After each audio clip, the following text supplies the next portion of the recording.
e vamos reforçar a nossa continuidade do nosso curso aqui, nossa demonstração de interpretação para o concurso da Polícia Federal. Pessoal, cliquem no sininho, se inscrevam no canal, porque a gente sempre coloca dicas aqui.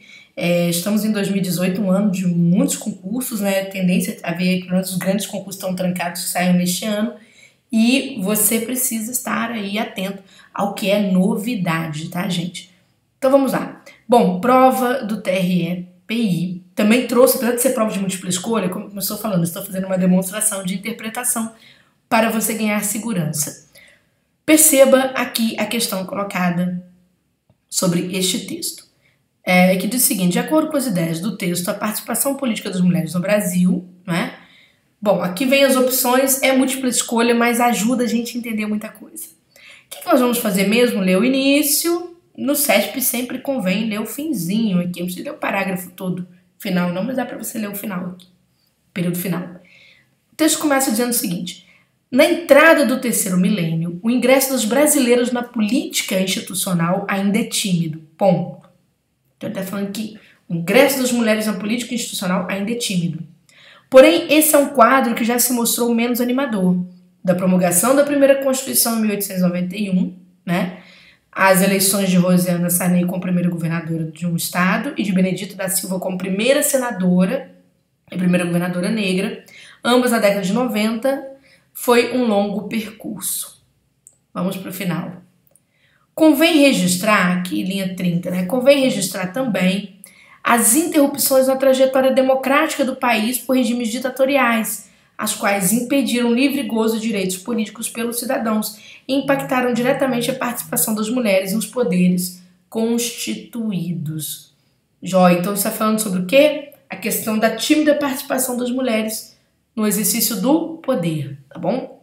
Então vamos lá para a primeira opção. Ele diz assim na letra A: a maior disparidade no que diz respeito à participação masculina e a feminina na sociedade ocorre no exercício do poder, certo?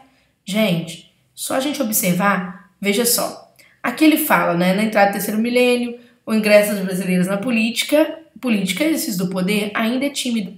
Podem ver que no segundo parágrafo ele até reafirma, ó, apesar de as mulheres possuírem atualmente níveis de escolaridade superiores aos dos homens e de estarem cada vez mais presentes no mercado de trabalho, em nenhum âmbito da vida social a participação das mulheres e homens é tão desigual quanto no exercício do poder. E veja que no final também, gente, a gente leu o último parágrafo falando sobre a tímida participação das mulheres no exercício do poder. De cara a letra A. De cara a letra A.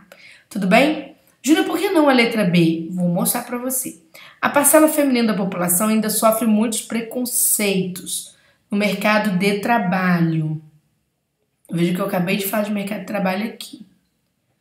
Se você observar, ó, apesar de as mulheres possuírem atualmente níveis de escolaridade superiores aos dos homens, de estarem cada vez mais presentes no mercado de trabalho. Então, a ideia não é essa.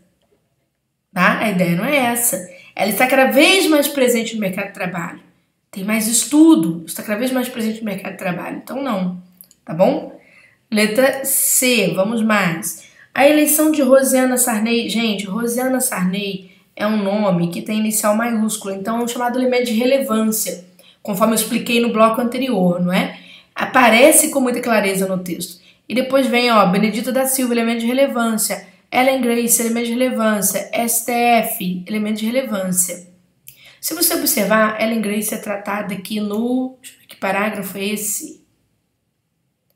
Primeiro, segundo, terceiro parágrafo. Onde Benedito da Silva e Rosiana Sarney estão sendo tratados no primeiro. Qual é a chance disso aqui estar correto no concurso público? É praticamente nulo isso daí, tá? Por quê? Falta de coesão. As informações se comportam de modo coeso dentro do interior de um texto. Portanto, né, não serve. Você pode ler, mas não faz o menor sentido, tá? Aqui temos um elemento de relevância, século XX. Vamos lá. A baixa representatividade feminina nos poderes constituídos no Brasil e em países desenvolvidos justifica-se mormente pelo regime ditatorial a que essas nações foram submetidas na segunda metade do século XX. Gente, a gente leu isso aqui no finalzinho, ó. Convém registrar as interrupções na trajetória democrática do país, as quais impediram o livre gozo dos direitos políticos pelos cidadãos, impactaram diretamente a participação das mulheres nos poderes constituídos. Ele disse que a baixa representatividade feminina no Brasil, né, e nos países envolvidos, então vamos pegar um pouquinho sobre países envolvidos, ele fala da França aqui, vamos ver. Não obstante ainda tenha sido um dos primeiros países da América Latina a conceder o sufrágio universal, o Brasil está entre as nações que apresentam a mais baixa representação política no Ocidente. Entretanto, esses cenários que se repetem em diversas nações tidas como desenvolvidas e com maior tradição democrática, como é o caso da França, ele só disse isso. Aí ele fala, convém também registrar as interrupções da trajetória democrática do país. Que país, gente? O Brasil, o assunto é o Brasil. Então, não tem nada a ver com os desenvolvidos, tá? Então, ele fala, as quais impediram o livre gozo dos cidadãos. Então, veja que aqui, não tem nada a ver com os países envolvidos. Por acaso, também há discriminação contra a mulher nos países envolvidos, mas não por conta do regime ditatorial que acontece no Brasil. E, letra E, as mulheres passaram a ser consideradas cidadãs somente na década de 90 do século XX. Só a gente voltar, não tem mais nada para interpretar aqui, né? Chegamos até o final. Vamos procurar século XX, não tem, mas tem década de 90. Ele fala que o século passado só pode ser século XX também. Então vamos ver? Na entrada do terceiro milênio, ingressos brasileiros, ok. Porém, esse é um quadro que se mostrou menos animador. Da promulgação da primeira Constituição Republicana, a qual as mulheres não foram incluídas como cidadãs, as eleições de Rosiana Sarney como primeira governadora, né, ambas na década de 90, foi um longo percurso. Gente, ele falou que as mulheres foram consideradas cidadãs somente na década de 90? Não, ele faz um salto de um período em que nada disso era comentado para um período de emancipação política dessas mulheres. Mas ele não diz que elas foram consideradas cidadãs somente nisso aí. Cuidado com os advérbios. Tá? A gente vai ver que isso aqui é um perigo. Os chamados advérbios de restrição.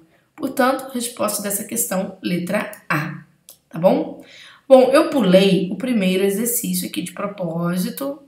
É um exercício de certo e errado, sim, modelo da nossa prova. Mas vamos a ele. Com relação às ideias e estruturas linguísticas do texto precedente, seja o texto anterior, julgue os itens a seguir. Agora é certo e errado, ok?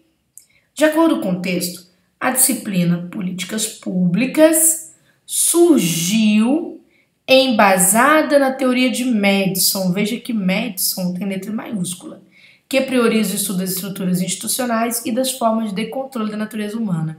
Gente, é um texto que a pessoa, quando vai ler esse texto, ela ri e chora. Ela senta, ri e chora. Ela não sabe o que ela faz. Então, quando você pega a técnica, você não passa por esse constrangimento de se sentir a última pessoa na sala de prova capaz de interpretar um texto, né? Olha só, vem aqui. As últimas décadas registraram um ressurgimento no campo do conhecimento denominado o quê? Políticas públicas. É o ressurgimento. Aqui tá falando de surgir, né? Já tem um probleminha aí. Assim como das instituições, etc. Bom, então já sei que ressurgiu o assunto políticas públicas. Eu vou procurar agora, por elemento de relevância, a palavra medição, tá bom? Então vamos lá, pra gente passar. A gente vai passando a caneta aqui, e tentando localizar. Ele vai falar de teorias, certo? Na Europa, teorias, né? E aqui embaixo aparece tradição de Madison, tá vendo, Que nada de Madison, que tem. Então vamos ver o que ele diz aqui, que a teoria de Madison prioriza o estudo das estruturas institucionais e das formas de controle da natureza humana. Vou pegar o início desse parágrafo para eu chegar até lá. O pressuposto analítico que regeu a Constituição e a consolidação dos estudos sobre políticas públicas é o de que em democracias estáveis, aquilo que o governo faz ou deixa de fazer é passível de ser formulado cientificamente, analisado por pesquisadores independentes. A trajetória da disciplina, que nasceu como subárea da ciência, abriu o terceiro grande caminho trilhado pela ciência da política norte-americana, no que se refere ao estudo do mundo público. O primeiro caminho, seguindo a tradição de Madison, cético da natureza humana, ele é um cético da natureza humana, né? Ou seja, uma pessoa que tá de ombrinho, não tá muito aí para a natureza humana. Focalizava o estudo das instituições. Gente, ele estudava a natureza humana? Não, ele era um cético. Então ele não priorizava o estudo da forma de controle da natureza humana. Tá vendo? Ele estudava as instituições. Tá claro? Então veja que é uma questão que só você tendo técnica para localizar e interpretar pontualmente você consegue fazer com mais segurança. Então, número 1, errado. Por isso. E outra coisa, não surgiu, né? Ressurgiu. Tá bom? E questão 2. Júnior, eu posso também considerar que o fato de políticas públicas estar lá em cima e ele fala teoria de Madison aqui embaixo. Eu posso considerar aquela jogada que você falou sobre o princípio da coesão? Pode. Só por isso aí estaria errado. Mas sempre falo, comece, analise com calma, veja tudo, use todas as ferramentas de que você dispõe. E o item 2. O texto apresenta determinadas áreas de conhecimento a partir da relação hierárquica. A avaliação é subárea da política pública, que por sua vez é um ramo da ciência política. Veja só, ele diz que a política pública é um ramo da ciência política. Então vamos procurar essa informação, se a gente tem essa informação no texto, né? Ele fala assim, ó. As últimas décadas registraram o ressurgimento do campo de conhecimento denominado políticas públicas. Tudo bem? Assim como das instituições, das regras, etc., das regras dos modelos que regem a decisão, elaboração, implementação e avaliação. A política pública, enquanto área de conhecimento e disciplina acadêmica, surgiu nos Estados Unidos, em um rompimento com a tradição europeia dos estudos, que se concentravam então mais na análise do Estado, das instituições, do que na produção dos governos. Estou procurando o quê? Ciência política. Aí segue, na Europa, a área de política pública despontou como um desdobramento de trabalhos baseados em teorias aplicadas sobre o papel do Estado e de suas importantes instituições, certo? O governo, produtor por excelência de políticas públicas. Então veja que ele está mexendo com política, hein? Despontou como desdobramento dos trabalhos, explicativo sobre o papel do Estado. Gente, quem explica o papel do Estado? A ciência política. Então veja que o texto ele tem uma relação hierárquica que, ao tratar a política pública como um elemento derivado do Estado, portanto, derivado da ciência política. Então aqui está praticamente certo, né? A gente pode ir para o finalzinho, quando ele vira e fala aqui, olha só, nos parágrafos finais, a política pública, embora seja formalmente um ramo da ciência política, confirmou para mim, eu vim para o final procurando, né? E aí ela se desdobra, em planos, programas, projetos, bases de dados, informações, tá certo? Postas em ação são implementados devendo ficar, então, submetidos a sistemas de acompanhamento e de avaliação. A avaliação é uma sub-área da política pública, que, por sua vez, é uma sub-área da ciência política comprovada. Bom, galera, sobre as questões do CESP, para essa demonstração, eu peguei aqui algumas questões do CESP e demonstrei. Vocês vão ver que agora eu vou colocar um bloco complementar para vocês firmarem mais o conhecimento, a partir de outros textos, de outras bancas, não tem problema. Por que eu vou colocar isso aqui? Que é para você se convencer de que técnicas de interpretação podem ser úteis, inclusive, em provas mais difíceis, tá certo? Podem ser úteis em provas mais difíceis. Para isso, me vale de provas de tribunais de contas, diferentes bancas, para te convencer de que não é difícil, tá bom? Beijo grande para você. Se você gostou, entre no portal Ricardo Alexandre, que você vai encontrar esse curso, conforme eu falei lá no nosso primeiro bloco, um curso bastante amplo, mapa da banca, exercícios de área para treinamento, tá certo? E provas comentadas, porque um curso bom não pode ficar sem provas da banca, porque não adianta saber português se você não sabe fazer provas, tá bom? Então, um beijão para você e siga assistindo aí a complementação desta aula com o material que eu deixei. Até de outra aula eu trouxe para cá simplesmente para deixar como bônus para você aprender um pouco mais.